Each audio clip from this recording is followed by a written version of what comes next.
Back in the 1990s, a girl committed suicide after viewing an image posted in an old news group. The image was of a figure, which some identified as a woman, standing in the middle of a lonely road. The figure is transparent to the point that its legs are barely visible and is illuminated by an unknown light source coming from the direction of the camera.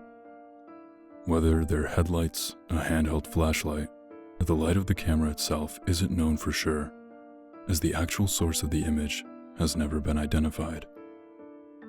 No facial features can be made out, but the figure is most easily identified by its long, bony appendages which partly resemble a spider's legs.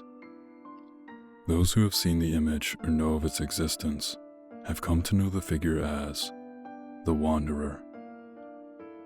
The first known Wanderer account occurred in 1996. Jane, a college girl who was visiting her family during the holiday season, had an interest in the paranormal.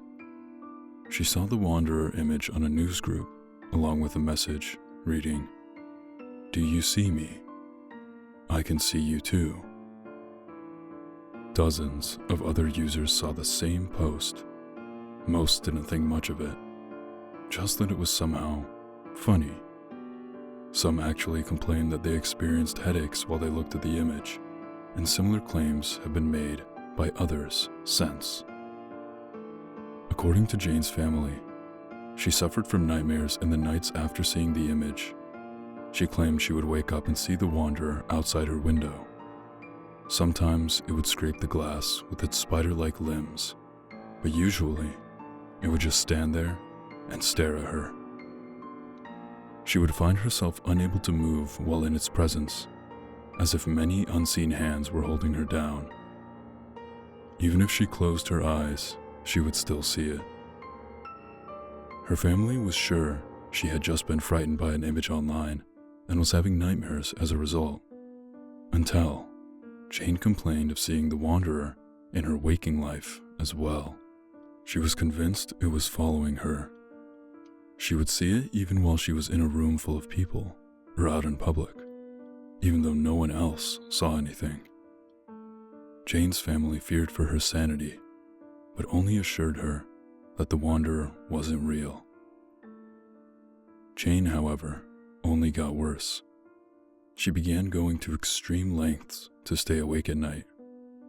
It started out just with caffeine and staying active, but quickly graduated to cutting herself and screaming all through the night. Before long, she wasn't sleeping at all. She was convinced that, if she slept again, the Wanderer would take her. Her family knew they couldn't just wait and hope for the best. Jane needed help, but when Jane's mother knocked on her daughter's bedroom door, she received no answer. She carefully opened the door, not wanting to disturb or startle Jane, but still she heard nothing. Jane wasn't in her bed. She wasn't sitting at her computer. She didn't appear to be in her room at all until her mom checked the closet. There, Jane was found curled in the corner, blood red in the front of her body, having drained from the long slit across her throat. She was clutching a blood-stained note, which read, "It can't have me now." Jane's case is not isolated. Through the rest of the 90s, dozens of others went missing or committed suicide after viewing the image of the Wanderer. Since the turn of the century, despite my best efforts at locating the image, it seems to have disappeared. Recently, though, I posted on a news group asking if anyone had heard of the Wanderer. I've done this many times before, and usually there is one or two people who have heard the story, but no one has seen the image. This time was different. Shortly after posting, I received an email in my inbox. The subject of the email was, "I can see you." The body only read, "Do you see me? I can see you too."